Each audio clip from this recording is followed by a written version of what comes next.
Well, hello, avid readers. I love talking about books. I love talking with my author friends, and I love biblical fiction. And this is kind of a biblical fiction with a twist, which you're going to find out about in a minute. But my guest is Tessa Afshar. And so, Tessa, just welcome. And why don't you tell us a little bit about yourself? Hi, Trisha. It's so much fun being with you. I have listened to your podcast for a while now and I've always enjoyed it. So it's fun to be on the other side. And so thanks for inviting me. And you Yes. did a great job with my last name, by the way. Thank you for Good. that. Okay. You sound it so much, it's so much prettier when you say it, though. Oh, thank you. No, I think you did a perfect job. But Oh, I good. was born in the Middle East and I lived there for almost 14 years before moving to England, where I went to boarding school for girls. And that's where I was introduced to Charlotte Bronte and Jane Austen. Mm. That's also where I was introduced to like your regular romance novels. And Yeah. I'd always loved books, but in England, I learned to be a lover of historical fiction in particular. So I lived there until like around college age when I came to the United States and have lived there except for about a year and a half all the rest of my life.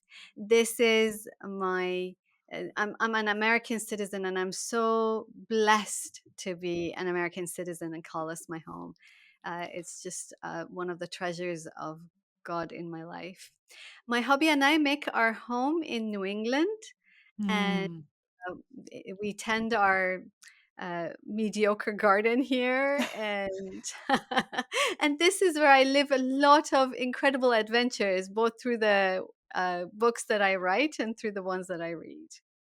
Yes, and I love it. It is like an adventure and like a journey through time, and I love historical fiction too. I feel like I always learn something, and I love Queen Esther. I love everything to do with Queen Esther. I wrote a Esther novel last year. And so just getting in and, even though it's a new author different than me, I just felt so immersed in that time period. I love how you did it. So why don't you just start by telling us a little bit about the story first, and then we'll talk about details of the story. But like, where did you get the idea and tell us about the premise of the story? Well, I think in terms of the idea, Esther's story holds a very special place in my heart personally because I grew up in Persia where Esther lived and reigned as queen, and in fact, her simple tomb still survives today. But I grew up as a nominal Muslim, so I didn't really know much about Esther until I was in the States and I became a Christian and I started reading the Bible and I was like, hey, this is like the history of the Persian people. These are my people, and Esther was the queen of my people. What So there's a profound connection for me, Mhm. and The Queen's Cook is the first novel in a trilogy of books that are set in Queen Esther's time. And although in each book you're going to hear from Queen Esther in her through her secret scrolls, the real main character of each book is one of Esther's friends. And the reason for Mhm. that is, as you just mentioned, there's so many beautiful books that are written about Esther and from Esther's point of view, and I wanted to do something a little different. So I thought, well, what about all of the women who would have been very central to Esther's life? She would have had, a lot of, or at least several kind of deep friendships, Mhm. and how those friendships would have changed her life and how she would have changed those friends' lives. So the first novel is about a young woman named Roxana, who is the daughter of an impoverished Persian lord, and she finds herself working as a cook in Queen Esther's kitchens. Now, I- if when I did the research at this time, there were about 300 cooks in just one palace of Wow. the Persian king. Just yeah, and most of them had specialties. So like one cook would be their specialty would be just dairy, another one would be just dessert, another one would be just meat. And so and most of them, almost all of them would have been men. So I thought, well, what if I put a female cook and, all the basically challenges that she would have to face working as a woman in the royal kitchens. Yeah. But life becomes more complicated when a mysterious book and a sinister plot throw Roxana and the palace physician Aidan together, and sort of danger surrounds them as they are trying to discover exactly who's behind this plot, and they are trying to save the life of the queen's arch enemy, a mistress. And in the midst of this, Roxana finds a treasured friend in the remarkable Queen of Persia, Esther. Yeah, I love it, and I love how you're like, "This is my land," and I think we forget that. I think that sometimes we just get here used to hearing the Bible stories, and it just becomes second nature, and we really don't think of Persia and like all of the Persian Empire. And I think when I was researching, like, there's lots of Persian references to Esther. There's Greek references to Esther. Like this was something that was known. I mean, these were big events, right, that were happening. And I think sometimes we just picture like this is just a Bible story, but I love the richness that you bring and that the main characters aren't just from the point of view of Esther, but other people that would have been around her, that would have been interacting.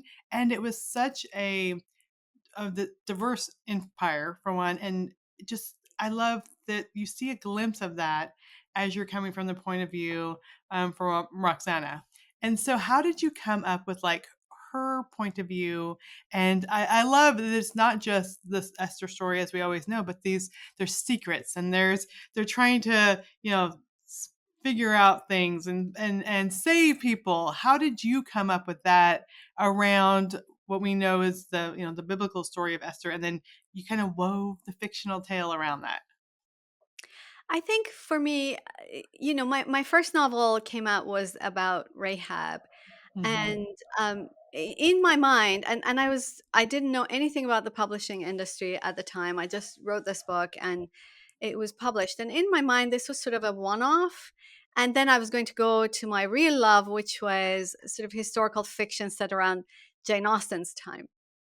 And but this was the book that God had really given to me, Hmm. and I felt like I needed to do this. And okay, then I go do another thing.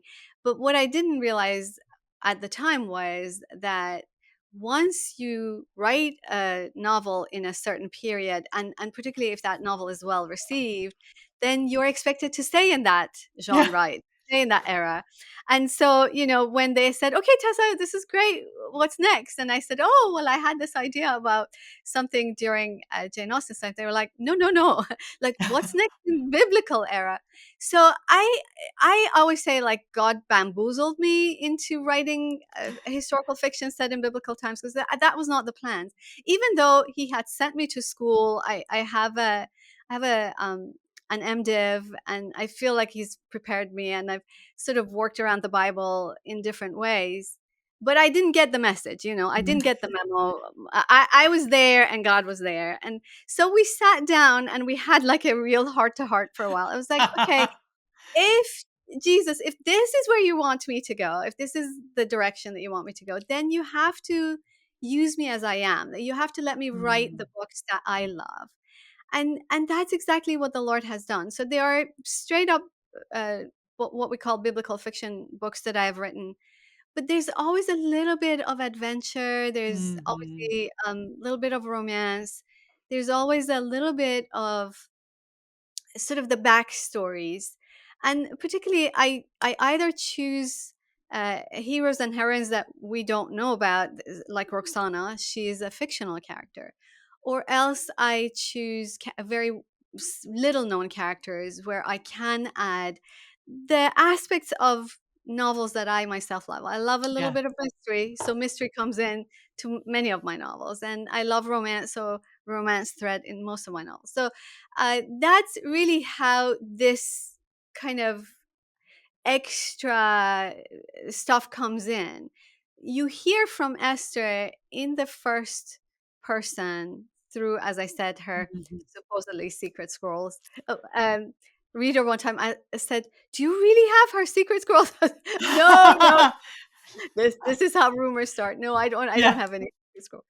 But yeah, I just wanted to tell Esther's story, but how does Esther's story then undergird so many Mhm. other stories and so many other events that were happening? Because we know what Esther did changed the lives of a whole generation of her people. So I just took two people and how sort of her choices, Esther's choices, changes their lives as well. Yeah. And I think it's so amazing that you have, the characters. So Aiden is a physician. Then you have this cook, and I think sometimes also with the biblical stories, we just picture these are just two people, like Esther and the king, and it's like almost the rest of the palace is empty, right? Like in our minds, because that's all the biblical story. Or of course, Haman's there and Mordecai's there. There might be some guards there, but those are the ones that are just in our mind. But we forget how many people it would have taken to like serve those banquets, cook for those banquets. The massive amount of people and servants. I had never thought about that before. And of course, we have Esther. She called her handmaidens over to fast with her and to pray with her. When she was praying before going before the king. But like again, you're picturing like five little women or something. I don't know, something. But we forget that there's a massive amount of people that would have greatly been impacted by her, by this edict that was going out. And so I love that you have this Persians mixed with Jews in there with the main character. So talk a little bit about both of the main characters and kind of their backstory. And I love that her father had fought in the army that was defeated. We know they were defeated by the Greeks, and so he is not the same person as he used to be. So tell a little bit about how you were even weaving in kind of the backstories with very true things that happen in history. Yeah, I think so. Roxana grows up in a difficult household. Her father is a brutal man, and Hmm. it's sort of his experiences through war, and also afterwards trying to cope with those memories by drinking. This is not a book about abuse or anything Yeah, like no, that. no. I was in a very light place. I myself needed to read light things, so I wanted to keep this light. That was her background. But what I focus on is the fact that once she enters into Esther's service, she comes with a certain amount of baggage. There are Hmm. certain wounds in her soul that come from living in an environment where there was never any true security. She never knew what was Hmm. going to show up at her door. And so I think that's sort of one of the threads, one of the spiritual threads in the novel comes through Roxana, the idea that she never feels truly safe. Hmm. And I think that's such a struggle of our time. Hmm. Most of us have lived through a world now that we've suddenly realized genuinely we're not completely safe. It's not Hmm. safe. We don't know what's going to happen any given day. And we all woke up to that reality. Some people, because of their histories, have already been awake to that reality or more awake to that Yeah, reality. And, yeah, Roxana is one of them. And so yeah. through the process of her story, through the adventure, through the romance, she comes from a Persian background. She's not a Jew. And so Hmm.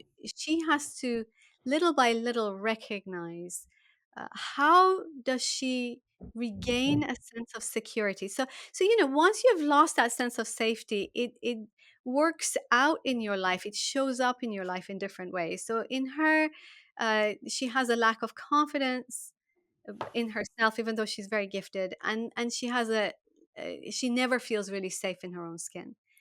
And the lesson that I think for her is essentially, you know what, I can never make myself feel safe, but there's a God who adds Mm. security, a layer of security to my foundation, that my foundation will become secure in God, not in this world, not in my own strength or power. And Mhm. so her healing comes from entering into that depth of relationship. I And love that. yeah, No, you go so ahead. Aidan himself is, he's a very committed follower of God, follower of the Mhm. Lord. And he comes from less baggage, but he comes with his own baggage and his own, and so he spent a lifetime since the age of 18, uh, walking toward the Lord, gaining maturity in the Lord, gaining strength in the Lord. And first of all, he's thrown together with this woman who draws him, and yet he knows as a Jew she's not a follower of the Lord. And there's a part of him that's hoping and praying that one day she will be a Ruth, that one day she will say, Mm. "Your God is my God." But until such a time, he cannot say, "This is the woman I can really pursue." And then the underneath that reality is a deeper reality where he has to cope with with his own brokenness, and a place where Mm. he has sort of said, no, I will go this far and no further in his own life. And so these two are essentially working together through their own brokenness in this romance, and also as they are working together, this sort of mystery and trying to keep Esther safe as well. Yeah, I love that, and I love how, it is because of their brokenness that it makes it hard for them to come together, but also it almost, like, helps them through, they help each other through that. And I love when characters do that, when you're able to bring in, and right from the beginning, it's like they're both interested, but they're both know they're not supposed to be interested. And so that's always the fun part of when the romance elements, like, oh, I'm drawn to this. Wait, I can't be drawn to this. And so it's always that push and that pull in romance. And I love that again, he's Jewish. And what would it have been like during that time when you hear this edict from the king, and you just show that very well in the book, and just helps us understand, like, living it out through real people. Like you said, most of the books Queen Esther's time are from Queen Esther's point of view, and she was horrified, but it's not like on the street what was the reaction and what were things happening. So I really really enjoyed that too. Now I do know that this is going to be, like, looking on Amazon, it says book one in the series. So what can we expect? Are you able to tell us more? Yeah, right now I'm working on book two. It's called The Royal Artisan. And so the next book is based on the story of a woman who's a potter, and she is one of the best known potters in Mhm. Susa. But she's a Jew. Her name is Sazana, but her real name is Shoshana. She's a Jew, and she works in a pottery shop that belongs to Haman. So she's Oh, kept her wow. identity hidden because she knows this is a man who's not a particular fan of the Jewish people. So No. Yeah. Oh, wow, that's gonna be, oh, okay, write faster, write faster. That's gonna be a good one too. yeah, I think the struggle with this is that it's three books, and the third book, the timeline is a little different, but the first two books are across the same timeline. It's the Mhm. same moments of the edict being announced and Oh. all of that. So from Esther's point of view, I have to repeat some things, but I also, so in the first one, Esther's focus is on those 30 days. Like Esther Mhm. says to Mordecai, for 30 days, my husband has not sent for me. So what's those 30 days about? How does she experience them, how it breaks her heart not to hear from her husband for a whole month, and what's that like?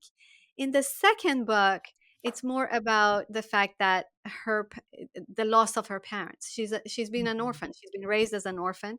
Obviously, Mordecai was a great guy to have as a guardian and as a sort of a stepfather figure, but she knows what it's like to lose your parents. So Yeah. the second book, so there's some dovetailing from her story. The main story is obviously very very different, but Yeah. that's kind of what's going on. Yeah, these days I live more in Persia than I do in the United States. Oh, it's in yeah. my head. Oh, so good. Okay, so for those who may not be familiar, why don't you just share some of the other books? Because 'cause they're gonna want to go and check those out too. Yeah, I mean, if you want to stay in the Persian period, so the Persian period starts with King Cyrus. We hear about him through Isaiah and a little bit through Jeremiah as well. So to start there, you can go to the Hidden Prince, and the book that Mm. follows that is um, the what is the other one? You're Peasant like, King. "What? What's the Yeah, title of it?" yeah, The Peasant King. So Okay, The yeah. Hidden Prince, The Peasant King, and now The Queen's Cook. So we're staying in royalty for a few books here, and that's where we are. I If love you it. want, I also have New Testament books. So if you're more interested in New Testament, there's a bunch of them that I have there as well. Yeah, and I just think it's like once they start reading, they're gonna be like, "Okay, what else does she have? We gotta Thank get you. more into this," which I think is so fun. All right, so I love, I don't know, I just again, I'm just enjoying this so much and loving to seeing the blossoming relationship and all the things within, you know, in being with Queen Esther from that point of view, which is super fun. But I always love also to hear what authors like to read. So I'm enjoying your book right now. What is a book you can share that you've enjoyed? It could be recent, it could be like an all time favorite, but I always love to hear because I'm usually thinking I'm like, I'm missing out and I need to find out. So what is a book that you've enjoyed? Thank you so much, Trisha. Yeah, I mean, uh, not long ago, I read a book called Dear Mr. Knightley, and I absolutely loved that book. It was because I all the books that she refers to are books that I love. So she's bringing these books and she's sort of applying them to her life, and I it was just like being immersed in some of your favorite books and sitting down with a friend that you really love. And so I highly recommend. And one of the things I had to do for this novel, for when I was writing The Queen's Cook, was I was cooking like mad. I was Oh trying yeah. all these Yes. recipes, all these Persian recipes, and trying to sort of mesh Persian recipes that I know with ancient ingredients that we know, and sort of come up with these recipes. And so I would be eating all these Persian food and reading Dear Mr. Knightley. It's like the perfect pairing. And I was gonna ask that because from the beginning of the first cake that she makes, I'm like, this seems like she's really baked this cake. It's not like she threw something in a bowl and out came this cake. You're like putting in all these ingredients. So you did figure out the recipes for these? I did. I did. Not everything, but most of the things that I cook in here, I have to some degree tried. And yes, they're tried and tested recipes. So Oh, because I love doing that. Like, and for some books, I've learned how to do archery. I've yeah. learned how to do glass blowing. I've learned how to do basket weaving. All the like the basics of these things. I'm not an expert in any of these, but for every book, I like to like do hands on, so that when I write about it, the reader can say, wow, that feels real. Because it is, because I know like what part of your body gets sore when you are doing this, and what smells really good and what doesn't. So Yeah, right when I'm like, "I want a piece of that cake." So, right from the beginning, so it was awesome. I love that, and I love it's so true, it's so funny. I was telling someone, they mentioned some town. I'm like, "Oh, yeah," when I went there, and I realized I have never been there, but I researched it for a book. So, I felt like I had been there, and I knew all about it. So, yeah. I It's totally get that. I think only like some of the listeners might be like, "What? What?" But yeah. I, as a writer, I totally get that. Like, there are times when I'm like, "Wait a minute, is that real or was that just in my head?" Like, because your imagination is so real in some points, and you're spending so much time in it that it feels like, "Yeah, I really did that." No, wait, I didn't.